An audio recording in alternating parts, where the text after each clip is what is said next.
আসসালামু আলাইকুম।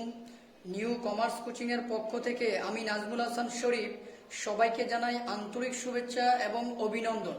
New commerce coaching এর ধারাবাহিক প্রক্রিয়ার আজকের আলোচনার বিষয় হচ্ছে 2021 সালের এসএসসি পরীক্ষার্থীদের অ্যাসাইনমেন্টের সমাধান।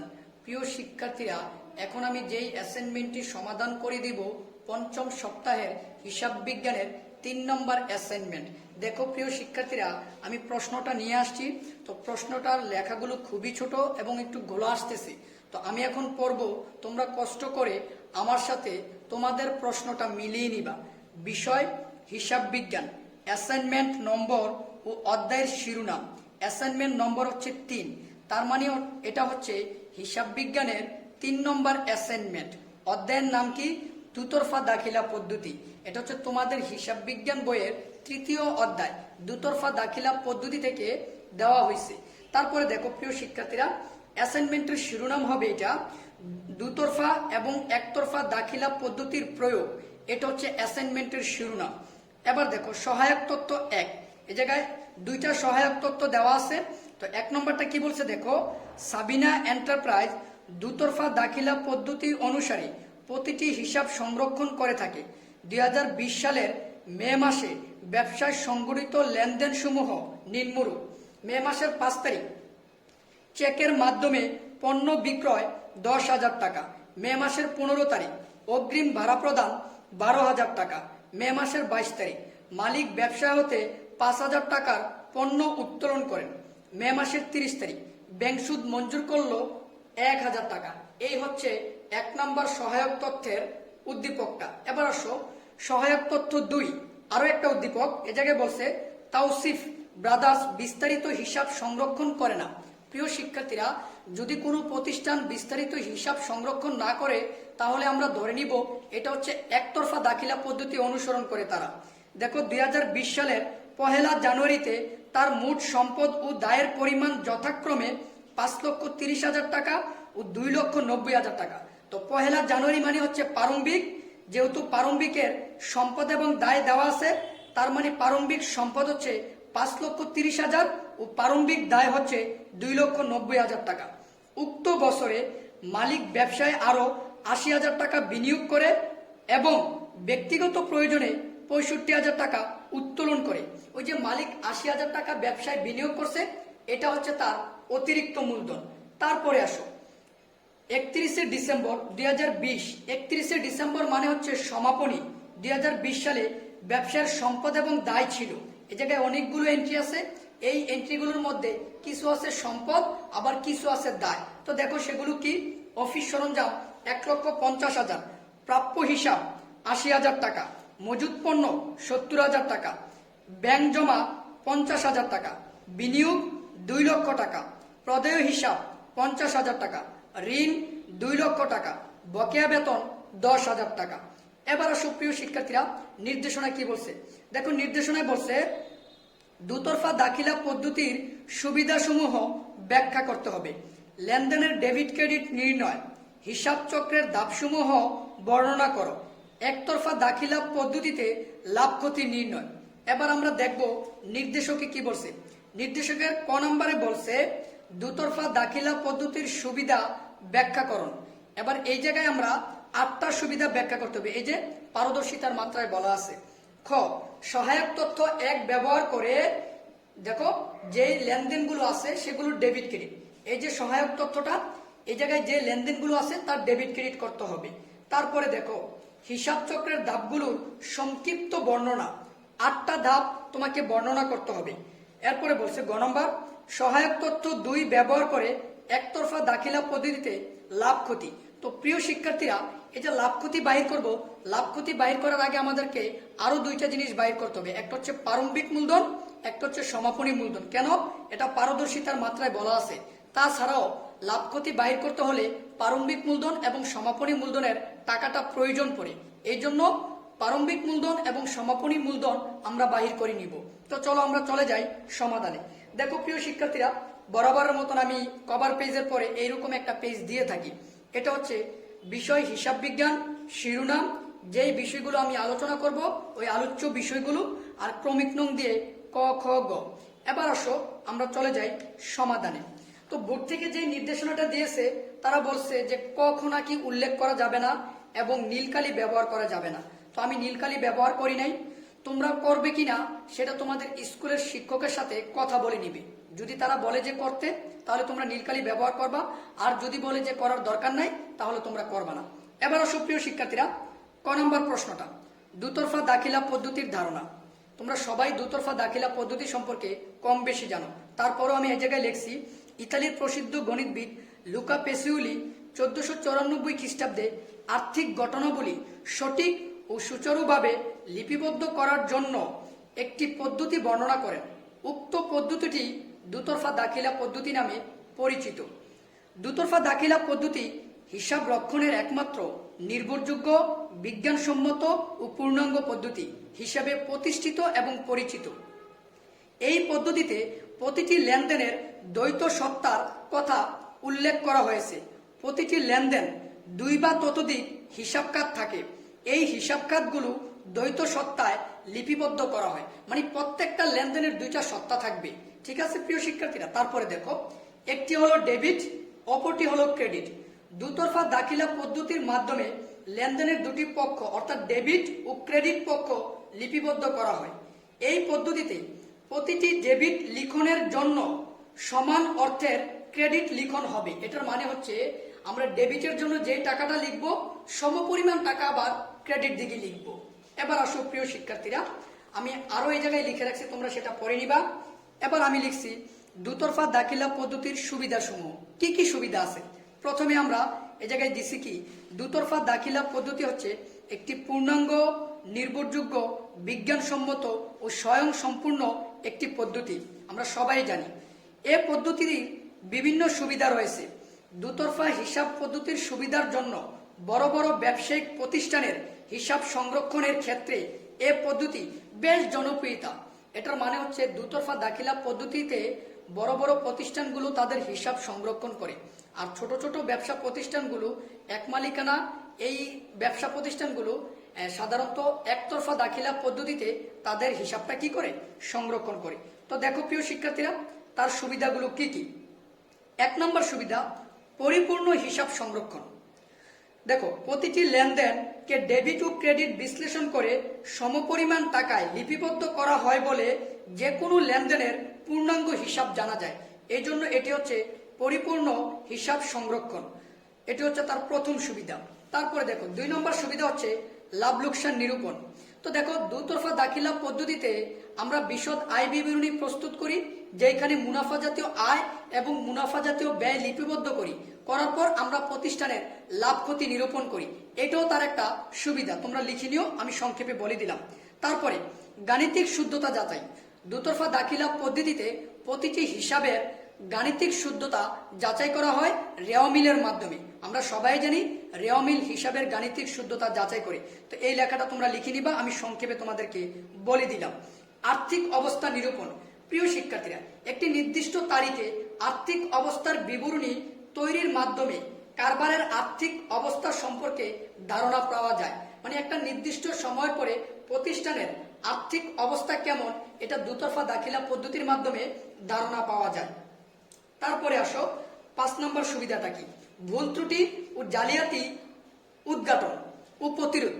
দুতরফা দাখিলা পদ্ধতিতে যদি তুমি হিসাব রাখো তাহলে প্রতিষ্ঠানের ভুল ত্রুটি ও জালিয়াতি উদ্ঘাটন করা যাবে এবং সহজে সেটা প্রতিরোধ করা যাবে। তারপরে আসো ব্যয় নিয়ন্ত্রণ। এই পদ্ধতিতে অতিরিক্ত ব্যয় সহজে নিয়ন্ত্রণ করা যায়। 7 নম্বর মোট দেনা পাওনার পরিমাণ নির্ণয়। এ পদ্ধতিতে হিসাব রাখার ফলে ব্যবসার মালিক যে কোনো সময় তার মোট পাওনা ও দেনার পরিমাণ চিহ্নিত করে প্রয়োজনীয় ব্যবস্থা গ্রহণ করতে পারে। মানে খুব সহজেই তুমি মোট দেনা এবং মোট পাওনার পরিমাণ জানতে পারবা। সঠিক কর নির্ধারণ।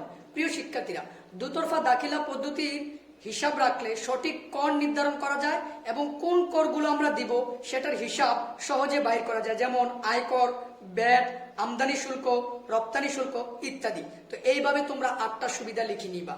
তারপরে আসো আমরা চলে যাব তারপরের প্রশ্নে। তারপরের প্রশ্নটাই বলছে প্রিয় শিক্ষার্থীরা, সহায়ক তথ্য 1 ব্যবহার করে ডেবিট ক্রেডিট নির্ণয়। এই যে দেখো, এই জায়গায় বলে দিছে সহায়ক তথ্য 1 ব্যবহার করে লেনদেনের ডেবিট ক্রেডিট নির্ণয় করো। এই যে সহায়ক তথ্যটা আমরা পড়ছিলাম সাবিনা এন্টারপ্রাইজ। তো আমরা প্রথমে লিখে নিব সাবিনা এন্টারপ্রাইজ 2020 সালের মে মাসের ডেবিট এবং ক্রেডিট নির্ণয়। এবার সুপ্রিয় শিক্ষার্থীরা, ডেবিট ক্রেডিট নির্ণয় করার অনেকগুলো ছক আছে। তো সবচেয়ে সহজ যে ছকটা এটা হচ্ছে এটা, এইভাবে তুমি সহজেই ডেবিট ক্রেডিট নির্ণয় করতে পারবা। তারিখ, বিবরণ, ডেবিট টাকা, ক্রেডিট টাকা। ঠিক আছে, খুব জাবেদার মতনই মনে হইতেছে, কিন্তু এই জায়গায় খতিয়ান পৃষ্ঠা থাকলে হবে সেটা জাবেদা, আর খতিয়ান পৃষ্ঠার গড়টা না থাকলে হবে সেটা ডেবিট ক্রেডিট। এইভাবেই তুমি সহজে ডেবিট ক্রেডিট নির্ণয় করতে পারবা। তো প্রথম এন্ট্রিটা ছিল কি, দেখো আমি সালটা লিখে নিচ্ছি, মে মাসের 5 তারিখ। প্রথম এন্ট্রিটা ছিল চেকে পণ্য বিক্রয় 10,000 টাকা।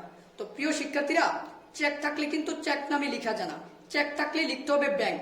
এর জন্য আমি লিখছি ব্যাংক হিসাব ডেবিট, কারণ আমার ব্যাংকে টাকা বাড়ছে, আমি বিক্রয় করছি, বিক্রয় করলে আয় হয়, এর জন্য আমি লিখছি বিক্রয় হিসাব ক্রেডিট। সমপরিমাণ টাকা ডেবিট, সমপরিমাণ টাকা ক্রেডিট। তারপরে মে মাসের 15 তারিখ অগ্রিম ভাড়া প্রদান। খরচ অগ্রিম আমাদের জন্য সম্পদ, এটা তোমরা সবাই জানো। খরচ অগ্রিম আমাদের জন্য কি সম্পদ, এই জন্য সম্পদের পরিমাণ বাড়ছে, এই জন্য আমি লিখছি অগ্রিম ভাড়া হিসাব ডেবিট। আর অগ্রিম ভাড়া দিতে গিয়ে আমার কাছ থেকে নগদ টাকা চলে গেছে, এর জন্য নগদান হিসাব ক্রেডিট। সমপরিমাণ টাকা ডেবিট, সমপরিমাণ টাকা ক্রেডিট। এবার আসো মে মাসের 22 তারিখ মালিক ব্যক্তিগত প্রয়োজনে ব্যবসা হতে 5,000 টাকার পণ্য উত্তোলন করছে। তো যেহেতু এটা মালিক উত্তোলন করছে ব্যবসা থেকে, এই জন্য আমরা লিখবো উত্তোলন হিসাব।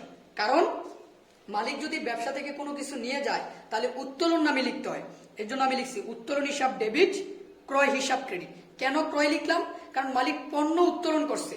কারণ মালিক যদি পণ্য উত্তোলন করে তাহলে ক্রয়ের পরিমাণ কমে যায়, আর পণ্য থাকলে কিন্তু পণ্য নামে লিখা যায় না, পণ্য থাকলে ক্রয় নামে লিখতে হয়। এই জন্য লিখছি উত্তোলন হিসাব ডেবিট, ক্রয় হিসাব ক্রেডিট। সমপরিমাণ টাকা ডেবিট, সমপরিমাণ টাকা ক্রেডিট। 30 নাম্বার ব্যাংক সুদ মঞ্জুর করলো। ব্যাংক যদি সুদ মঞ্জুর করে প্রিয় শিক্ষার্থীরা, আমার কাছে কিন্তু নগদ টাকা আসবে না। ব্যাংক সুদ মঞ্জুর করলে আমাদের প্রতিষ্ঠানের ব্যাংকে টাকা বাড়বে, এই জন্য আমি লিখছি ব্যাংক হিসাব ডেবিট।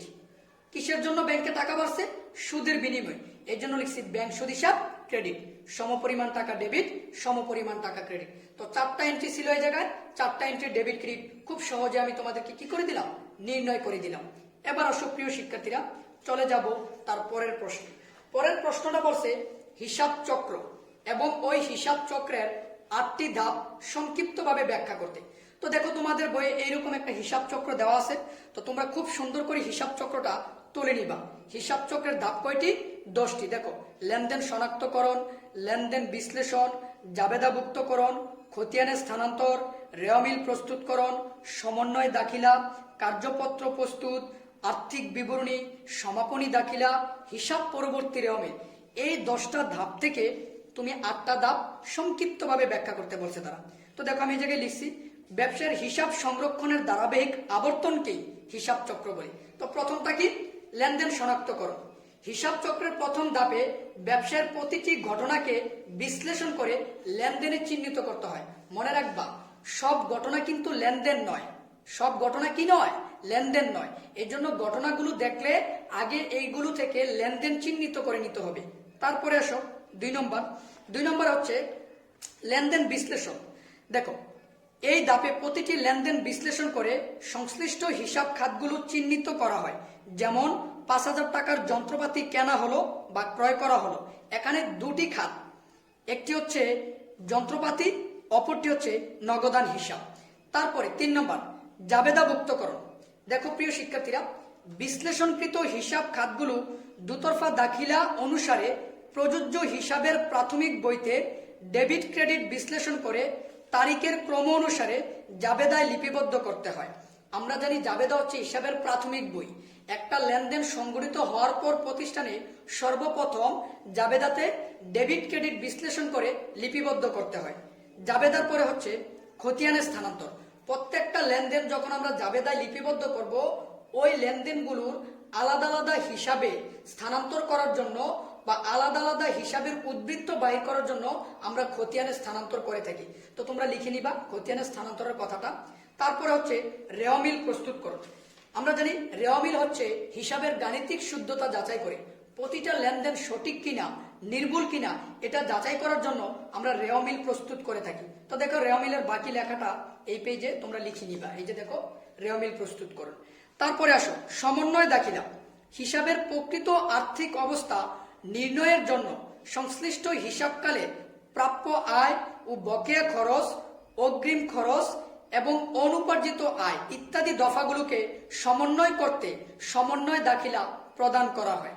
7. কার্যপত্র প্রস্তুত। আর্থিক বিবরণী প্রস্তুত সহজতর করার উদ্দেশ্যে ঐচ্ছিক কাজ হিসেবে বহুগর বিশিষ্ট একটি বিবরণী প্রস্তুত করা হয়, যাকে আমরা কার্যপত্র বলি। এটি হিসাব চক্রের ঐচ্ছিক ধাপ। তারপরে আর্থিক বিবরণী প্রস্তুত। আর্থিক বিবরণী প্রস্তুতের মাধ্যমে ব্যবসা প্রতিষ্ঠানের লাভ ক্ষতি, সম্পদ, দায় ও মালিকানা সত্ত্বের পরিমাণ নিরূপণ করা হয়। এই হচ্ছে 8টি হিসাব চক্রের ধাপ। আমি ব্যাখ্যা করলাম সংক্ষিপ্তভাবে। তোমরা এভাবে সুন্দর করে 8টি ধাপ কি করে দিবা, ব্যাখ্যা করে দিবা। এরপরে আসো প্রিয় শিক্ষার্থীরা, চলে যাব তারপরের প্রশ্ন। তারপরের প্রশ্ন একটা ম্যাথ। দেখো এই জায়গায় বলছে সহায়ক তথ্য 2 ব্যবহার করে একতরফা দাখিলা পদ্ধতিতে লাভ ক্ষতি নিরূপণ করো। তো প্রিয় শিক্ষার্থীরা, লাভ ক্ষতি কিন্তু সরাসরি আমরা নিরূপণ করতে পারি না। লাভ ক্ষতি নিরূপণ করতে হলে আমাদেরকে প্রথমে প্রারম্ভিক মূলধন বাইর করতে হবে, তারপর সমাপনী মূলধন, তারপরে লাভ ক্ষতি। তো আমি প্রথমে প্রারম্ভিক মূলধন বাইর করছি। দেখো লিখে নিছি তাওসিফ ব্রাদার্স 2020 সালের জানুয়ারি মাসের, কারণ প্রারম্ভিক মূলধন কিন্তু জানুয়ারি মাসে বাহির করতে হয়, এই জন্য আমি লিখে নিছি জানুয়ারি মাস। প্রারম্ভিক মূলধনের একটা সূত্র আছে, প্রারম্ভিক মোট সম্পদ মাইনাস প্রারম্ভিক মোট দায়। তো দেখো এই যে তাওসিফের 2020 সালের জানুয়ারি মাসে মোট সম্পদ এবং মোট দায় প্রথমে দিয়ে দিছে 5,30,000 টাকা, 2,90,000 টাকা। এই জন্য আমি প্রারম্ভিক সম্পদের ঘরে লিখছি 5,30,000 আর প্রারম্ভিক দায়ের ঘরে লিখছি 2,90,000। সম্পদ থেকে দায় বিয়োগ করার পর যেটা আসছে সেটাই হচ্ছে আমার প্রারম্ভিক মূলধন। তো এবার আমরা বাহির করব সমাপনী মূলধন। তো দেখো সমাপনী মূলধন আমরা কিভাবে বাহির করছি। এবার আসো এই যে সমাপনী মূলধন বাহির করব, সমাপনী মূলধন বাহির করার একটা সূত্র আছে, সেটা হচ্ছে সমাপনী মোট সম্পদ থেকে সমাপনী মোট দায় বাদ দিতে হয়। কিন্তু এই অঙ্কে সমাপনী মোট সম্পদ এবং সমাপনী মোট দায় সরাসরি দেওয়া নাই। দেখো এই যে 31 ডিসেম্বর এটা হচ্ছে সমাপনী 2020 লিখে সম্পদ এবং দায়ের অনেকগুলো এন্ট্রি এই জায়গায় দিয়ে দিছে। এই এন্ট্রিগুলো থেকে কোনগুলো সম্পদ আর কোনগুলো দায় তোমাকে চিহ্নিত করে আগে নিতে হবে। এই জন্য আমি একটা ছক ব্যবহার করে এটা বাইর করছি যাতে আমার সহজ হয়। আমি প্রথমে একটা হেডলাইন করে নিছি সমাপনী মোট সম্পদ, উপরে লিখে নিছি তাওসিফ ব্রাদার্স 2020 সালের 31 ডিসেম্বর, কারণ সমাপনী মূলধন কিন্তু বছরের শেষে বাহির করতে হয়, এই জন্য 31 ডিসেম্বর। এবার দেখো সমাপনী প্রথমে বাহির করবো আমরা সমাপনী মোট সম্পদগুলো, এই জন্য হেডলাইন করলাম। এবার এই এন্ট্রিগুলো থেকে যেগুলো সম্পদের এগুলো খুঁজে বাহির করে আমরা এই জায়গায় লিখব। তো প্রথমে আসছে অফিস সরঞ্জাম, এটা আমার জন্য সম্পদ 1,50,000 টাকা। এটা প্রাপ্ত না, এটা হচ্ছে প্রাপ্য হিসাব 80,000 টাকা। প্রাপ্য হিসাব মানে দেনাদার, প্রাপ্য হিসাব মানে কি দেনাদার, 80,000 টাকা লিখে দিবা। মজুদ পণ্য এটা আমার জন্য সম্পদ 70,000 টাকা। ব্যাংক জমা এটা আমার জন্য সম্পদ 50,000 টাকা। বিনিয়োগ এটা আমার জন্য সম্পদ 2 লক্ষ টাকা। এবার এই সবগুলো সম্পদ যোগ করে যেটা হবে এটা আমি এই জায়গায় লিখে দিব। লিখার পরে এবার আমি বাহির করব সমাপনী দায়। ওই যে এন্ট্রিগুলো ছিল ওই জায়গা থেকে আমরা দায়ের এন্ট্রিগুলো নিয়ে আসবো। তো সমাপনী দায় আগে হেডলাইন করে নিছি, সমাপনী মোট দায়। প্রদেয় হিসাব মানে পাওনাদার এটা আমার জন্য দায়। ঋণ এটা আমার জন্য দায়। বকেয়া বেতন এটা আমার জন্য দায়। এবার এই 3টা টাকা যোগ করে আমি এই জায়গায় লিখবো। লিখার পর সম্পদ থেকে দায়টা আমি বিয়োগ করব। বিয়োগ করলে যেটা আসবে সেটা হচ্ছে আমার সমাপনী মূলধন। তো প্রিয় শিক্ষার্থীরা দেখো সমাপনী মূলধনটা আমি কিভাবে বের করলাম, মোট সম্পদ থেকে মোট সমাপনী দায় বিয়োগ করার পর যেটা আসছে সেটাই হচ্ছে আমার কি সমাপনী মূলধন। এবার আমি চলে যাব লাভ ক্ষতি। তো প্রিয় শিক্ষার্থীরা লাভ ক্ষতি বাইর করার সময় কিন্তু তোমাকে একটা সূত্র ব্যবহার করতে হবে, সেটা হচ্ছে দেখো সমাপনী মূলধন তার সাথে যোগ করবা উত্তোলন। এই যে একটু আগে আমরা সমাপনী মূলধন বাইর করছি ওই রেজাল্টটাই কাজে লাগবে এখন। আর তার সাথে যোগ করবো উত্তোলন। উত্তোলন কোথায়, ওই যে উদ্দীপকে দেওয়া আছে মালিক ব্যক্তিগত প্রয়োজনে 65,000 টাকা নগদ উত্তোলন করেন। এবার এই দুইটা থেকে আমরা বিয়োগ করব প্রারম্ভিক মূলধন প্লাস অতিরিক্ত মূলধন, এই 2টা টাকা যোগ করে। তো দেখো আমি সমাপনী মূলধনের ঘরে সমাপনী মূলধনের টাকাটা লিখছি, উত্তোলনের ঘরে উত্তোলনের টাকাটা লিখছি, আর প্রারম্ভিক মূলধনের ঘরে প্রারম্ভিক মূলধনের টাকাটা লিখছি, অতিরিক্ত মূলধনের ঘরে অতিরিক্ত মূলধনের টাকাটা লিখছি। এবার এই দুইটা যোগ করে যেটা হয়েছে এটা জায়গায় লিখছি। লিখার পর এই দুইটা যোগ করে যেটা হয়েছে এটা জায়গায় লিখছি। এবার এটা থেকে এটা বিয়োগ করবো। বিয়োগ করার পর আমার দেখো পজিটিভ রেজাল্ট আসছে, তার মানে আমার লাভ হয়েছে। যদি এই জায়গায় মাইনাস ফিগার আসতো তাহলে বুঝতাম আমার প্রতিষ্ঠানের ক্ষতি হয়েছে। তো প্রিয় শিক্ষার্থীরা আমাদের লাভ হয়েছে কয় টাকা, 35,000 টাকা। তাহলে তাওসিফ ব্রাদার্সের একতরফা দাখিলা পদ্ধতিতে নিট লাভ হচ্ছে 35,000 টাকা। তো প্রিয় শিক্ষার্থীরা আশা করি তোমরা এই অ্যাসাইনমেন্টটার ভিডিওটি বুঝতে পারছো। আর এই ভিডিওটি যদি তোমাদের উপকারে আসে তাহলে অবশ্যই ভিডিও শেষে একটি লাইক, কমেন্ট এবং শেয়ার করতে হবে বন্ধুদের মাঝে। যারা সাবস্ক্রাইব করছো তাদেরকে অসংখ্য ধন্যবাদ। যারা এখনো করো নাই, যদি তোমাদের প্রয়োজন মনে হয় চ্যানেলটি সাবস্ক্রাইব করে পাশে থাকবে। ভালো থাকো, সুস্থ থাকো। আসসালামু আলাইকুম।